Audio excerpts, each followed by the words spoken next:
Out in the American wilderness, there were no maps, no roads, no backup, just two men, a hand-picked crew, and 8,000 miles of unforgiving wilderness. The Lewis and Clark expedition was a gamble with death. They faced flash floods, freezing mountains, grizzly bears, and near starvation. The rivers tried to drown them. The Rockies tried to break them. Even friendly tribes could turn deadly with one wrong move. But somehow, against all odds, they made it. Not because they were lucky, but because they were stubborn, smart, and knew when to trust the right people. Today, we're retracing that insane expedition, the risks they took, the mistakes they made, and the harsh lessons they learned along the way. This is the real story. The most dangerous expedition in American history. My name is Sam, and this is Wild America. Now, let's start with how the whole insane mission began. Chapter 1. Jefferson's Wild Idea. In the early 19th century, America was young, hungry, restless. And President Jefferson, he had plans. Big plans. He wasn't simply dreaming of bigger borders. No, he wanted to know what was out there. Beyond the Mississippi, beyond the edge of every map, a wild sweep of land full of mystery, danger, and promise. Indeed, long before he bought the Louisiana Territory, Jefferson had his eye on the unknown West. He wanted trade routes, open rivers, native alliances, maybe even a shortcut to Asia. But above all, he wanted America to beat Europe to the punch, plant the flag before anyone else did. As written in his letter, the commerce on that line could bear no competition with that of the Missouri, traversing a moderate climate, offering, according to the best accounts, a continued navigation from its source, and possibly with a single portage from the Western Ocean, and finding to the Atlantic a choice of channels through the Illinois or Wabash, the Lakes and Hudson through the Ohio and Susquehanna, or Potomac or James rivers, and through the Tennessee and Savannah rivers. So on January 18, 1803, behind closed doors, he sent a secret message to Congress. He asked for $2,500, a small fortune back then, to send a handful of men all the way to the Pacific Ocean. Not an army, just smart, capable men who could move fast, observe everything, and survive whatever the wilderness threw at them. But the plan needed a leader. Someone who could handle pressure, read terrain, speak with tribes, and keep men alive in places no white man had ever seen. And Jefferson had just the man. His own secretary, Captain Meriwether Lewis. He was a quiet man, sharp, military-trained, Virginian-born and frontier-bred. He knew discipline, he knew danger, he understood native customs and wasn't afraid to get dirty. And so Jefferson didn't just hand him a map and wish him luck. No, he prepped him. Hard.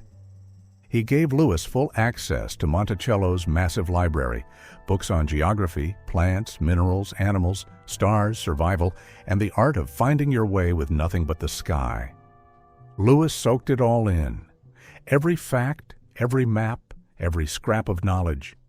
Because out there, past the last settlement, knowing the difference between edible and deadly, between friend and foe, between safe ground and a slow death.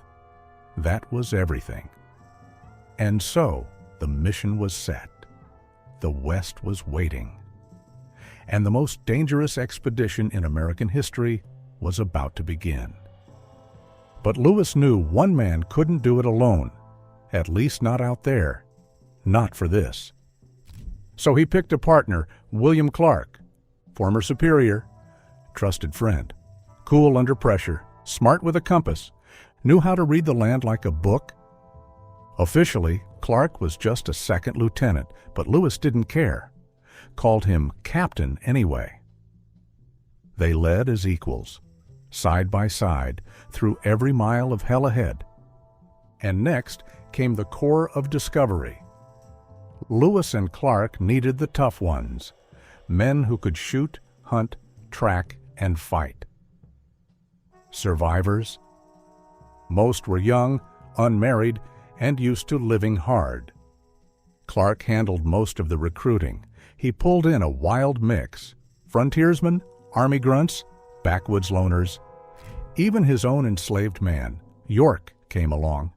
Strong, capable, and later a key figure with native tribes.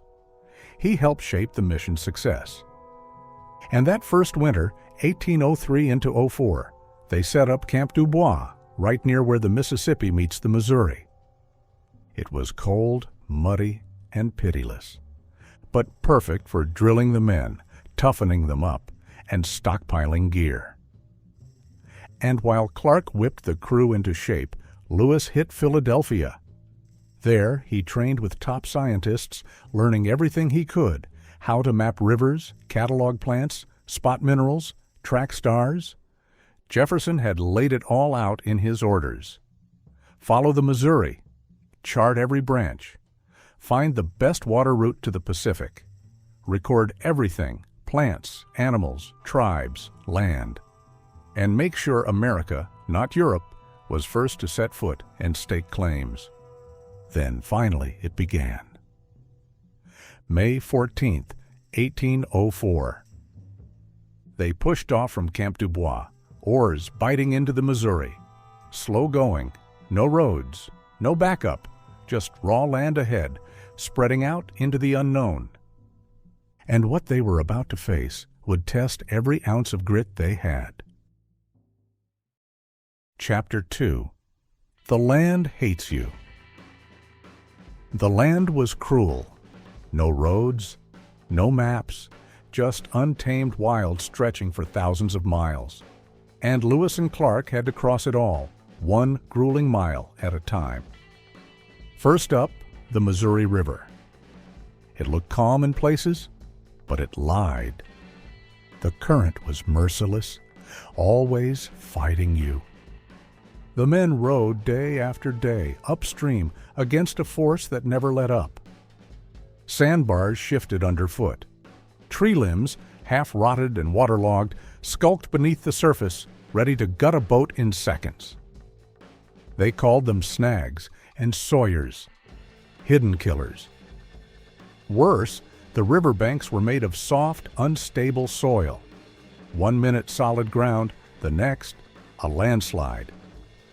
Whole trees ripped loose and crashed into the current without warning. In one stretch, the current was so fierce, oars were useless. As for sails, forget it. The men had to rope the boats and drag them by hand, slogging through muck, slipping along crumbling banks. And that was just the river. Then came the mountains. Real mountains. Not the gentle hills they knew back east, but the soaring Rockies and the harsh Bitterroots. Crossing them was a death march, not a detour. The Lolo Trail snaked through the Bitterroot Range like some cursed game trail. Steep climbs, steeper drops, no clean water, no shelter, no food. The forest was thick and dark. Game vanished. The men burned thousands of calories climbing ridge after ridge and had nothing but roots and dried meat to show for it. Starvation crept in. Feet blistered, spirits cracked, but they kept going. They had no choice. Clark summed it up in one line: high rugged mountains in every direction. That's what they were up against. And just when they thought the land couldn't be crueler, boom! The weather? Thunder cracked like cannon fire. Rain came in sheets. Hailstorms slammed into the camp with stones the size of fists. On June 27, 1805, while portaging around the Great Falls, a storm hit hard. Hailstones as big as fists battered the crew. The ground turned white, like snow. Men were bruised. Progress stopped. And another time, a flash flood hit fast and without warning. Water roared through camp, nearly sweeping away Sacagawea, her baby, York, and even Clark himself. 1 minute dry, next minute chaos. Nature didn't care who they were. No mercy, no warning. Chapter 3. Sick, Soaked, and Half Dead. Not only did the frontier try to kill you with its harsh weather, cliffs, and beasts, it came for your insides too. Out there in the wild, getting sick was a miserable ordeal. The core of Discovery didn't exactly have doctors. No, they had guesses, remedies from another age, and a whole lot of hope. Every man knew one wrong cut, one bad cough, one fever that wouldn't break could mean death in the dirt. Medical knowledge back then was more superstition than science. If you were ill, the fix usually made things worse. Bloodletting was a go-to move. Drain you out, hoping your body would rebalance. Laxatives and purgatives, handed out like candy. Thought to flush bad humors and evil spirits or whatever nonsense passed for medicine. And by the way, if this kind of misery fascinates you, we've got a short episode on the diseases, injuries, and straight-up nightmare ways folks used to die out on the frontier. Lots more survival stories, too. So if you want more of that delightful nightmare fuel, go give it a look. Anyway, Lewis came stocked with a box of cures from Dr. Benjamin Rush, one of the era's top physicians, who still believed that mercury pills were a good idea. His infamous bilious pills, packed with enough mercury to make a thermometer nervous, were nicknamed Rush's Thunderbolts. One dose and you'd be sprinting for the nearest bush if you could stand at all. The Corps swallowed them anyway, because when your stomach's in knots, your chest's on fire, or you've been soaked in cold rain for 2 weeks straight, you'll take anything. And that rain? Oh boy, it didn't stop. Especially at Fort Clatsop, where they spent a miserable winter. Day after day of damp, dripping misery. No sun, no dry clothes, just wet wood, cold air, and the sound of coughing men. And the journals don't sugarcoat it. Weak and sick shows up more than once. Then there were the injuries. If you fall, you bleed. If you trip, you bruise. If you mess up real bad, you pray. On July 4th, 1804, Private Joseph Fields got nailed by a rattlesnake. That hiss came quick, and so did the bite. They slapped some Peruvian bark on the wound, quinine basically, and hoped for the best. Fields lived, but he limped for days. Still, he got up and kept moving, because out there, resting too long could kill you faster than the snake. However, the worst blow came on August 20th, 1804. Sergeant Charles Floyd went down hard. The journals called it bilious colic. His stomach twisted in agony. He weakened fast. Nothing helped. No remedy touched it. He died the next day. One death in over 2 years. Some might call that lucky. But it didn't feel that way when they buried Floyd on a bluff above the Missouri. Truth is, he likely died from a burst appendix. Today, we'd fix that in an afternoon. But back then, it was a death sentence. You see, food was fuel, but not always. Good fuel. The men lived on wild game. Buffalo, deer, elk, whatever they could hunt. Sometimes they ate 9 pounds of meat a day, each. It kept them going, but meat alone doesn't cover everything. No vitamins, no greens, not much balance. Then came the curveballs. When they reached the Waipe Prairie, the Nez Perce welcomed them with camas root, sweet, starchy, and sacred to the tribe. The Corps, used to fat and flesh, wolfed it down. Big mistake. The sudden switch from meat to high-carb root tore through their guts like wildfire. Cramping, nausea. Some doubled over, others couldn't move. Their bodies just weren't built for it, not after months of living like wolves. And the monotony? That wore them down too. Same food, same cold, same wet boots. Over time, it chipped away at their immune systems. maybe even a brush with scurvy, though nobody wrote it down. Lewis and Clark, nevertheless, did what they could. They leaned on what Jefferson taught them, bled the sick, gave them bark, roots, whatever they could find in the wild. Sometimes it worked, sometimes it didn't. But they kept going. Every day was a gamble against injury, illness, starvation. And still they pushed forward, deeper into the unknown. Chapter 4: Bears That Don't Die and Other Nightmares. The frontier was alive, and it didn't care if you lived or died. The Corps of Discovery found that out fast. Every mile brought claws, fangs, or venom. Some animals fed them, others tried to kill them. All of them reminded the men they were trespassing. Grizzlies were the worst, not like the black bears back east. These beasts were massive, mean, and almost bulletproof, the kind of thing that made you question your place in the food chain. We actually dug into some of the worst bear encounters in a short episode, 3 savage grizzly attacks from the frontier that'll make your skin crawl. Worth checking out if you're into near-death stories. Anyway, on May 14th, 1805, near what's now Montana, 6 men spotted a grizzly dozing on a sandbar. They hit it with shot after shot, but it kept coming. It charged like a freight train. The men bolted into the river, flailing and scrambling, before someone finally dropped it with a headshot. Lewis later wrote what everyone already knew.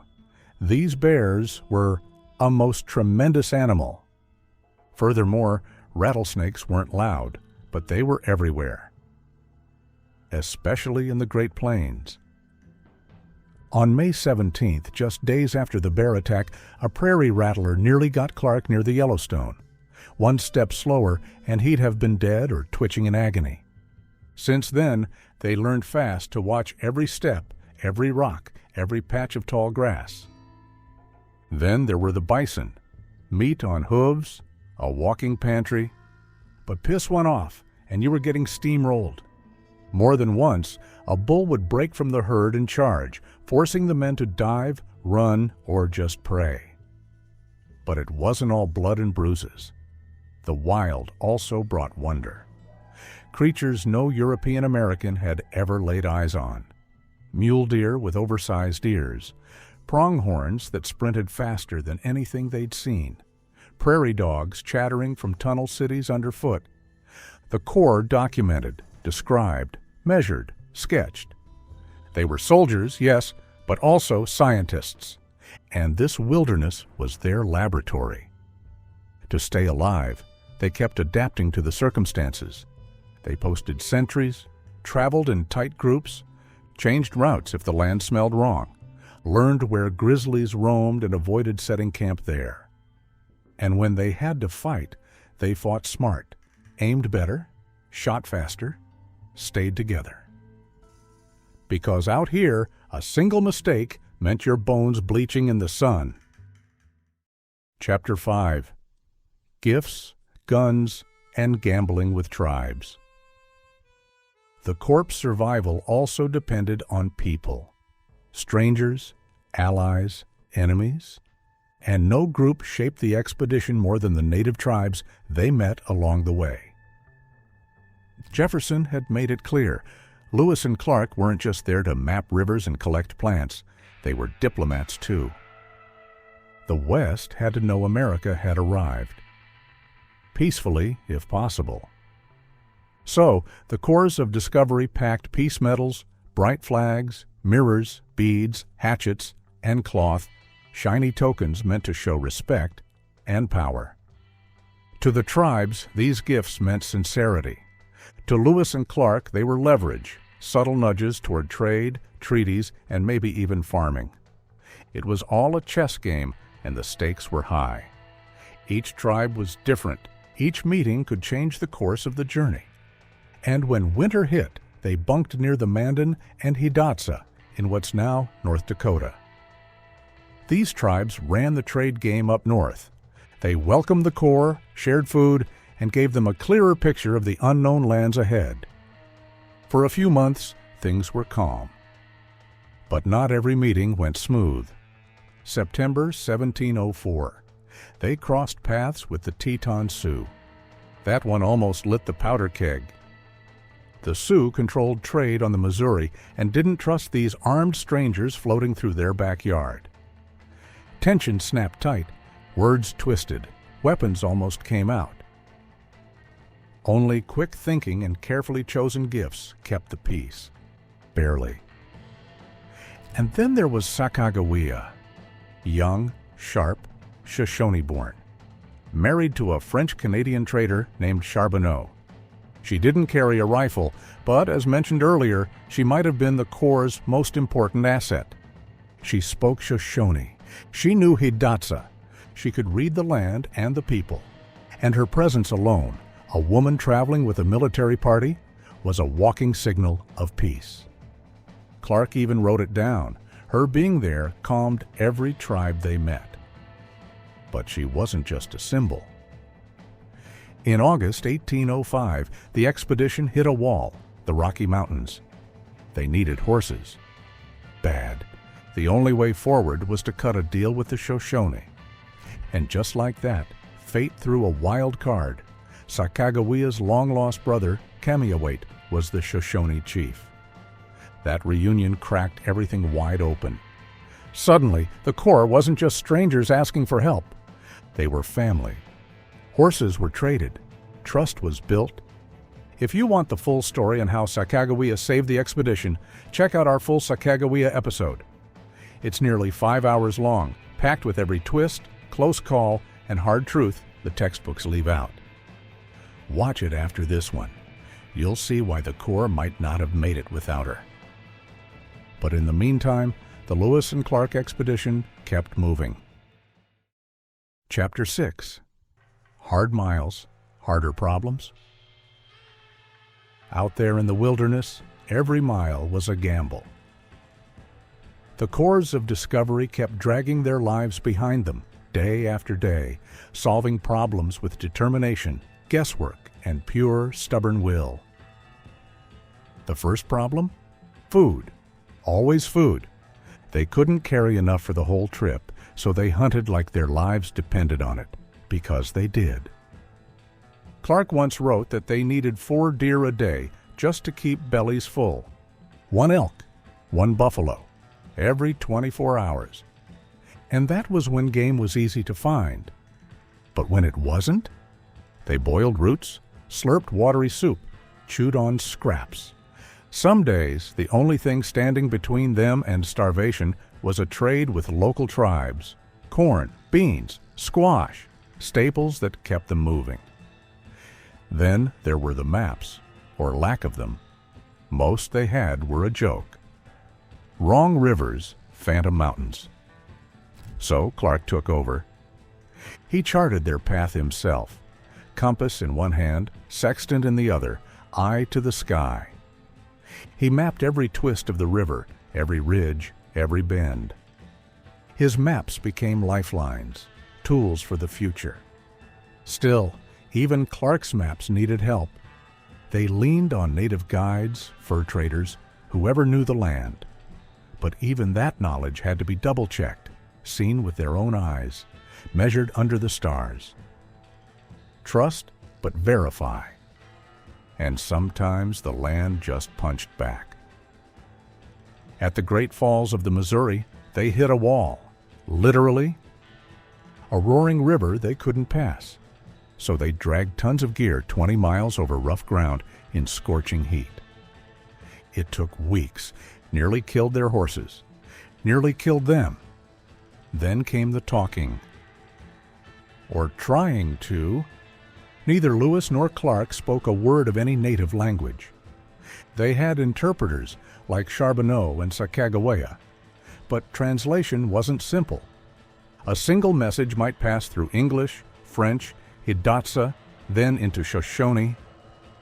4 languages deep, every sentence like a game of broken telephone. That mess of words led to confusion. Lewis and Clark liked calling tribal leaders children, thinking it showed care. but stripped of context, it might have sounded patronizing, or worse. And when words failed, they signed. Literally.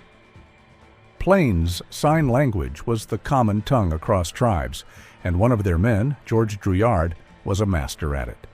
His hands spoke when mouths couldn't. Between bad maps, language gaps, empty stomachs, and land that wanted to kill them, it's a wonder any of them made it home. But they did. One step, one trade, one scrape at a time. Chapter 7. Mind Games. 2 years in the wild will mess with your head. No towns, no news, no way back. Just trees, rivers, storms, and silence. The Lewis and Clark crew, dozens of them, marched into the unknown with nothing but courage and orders. And that silence? It grew loud. Out there, they also had to survive the weight in their own minds. Day after day, same grind, same meals, same faces. The world extended infinitely in every direction, full of emptiness. No letters, no updates, just guesswork and gut instinct. The journals talk rivers, plants, and latitude, but read between the lines and you'll feel it, the strain, the fatigue, that creeping, bothering pressure that never let up. Inside the Corps, things got tense. Sure, the hardship pulled them close, bonds built in mud, blood, and frostbite. But not everyone got along. There were fights, disobedience, even desertions, different backgrounds, different tongues, different tempers. And when you're stuck with the same group of men for 800 days straight, even the smallest thing can set someone off. Still, they stuck it out, mostly because quitting meant dying. And despite all the friction, they knew the mission mattered more than their egos. And at the top, the load was even heavier. Lewis and Clark didn't carry every decision on their backs. Life and death stuff, every day. A wrong call could get someone killed or sink the whole mission.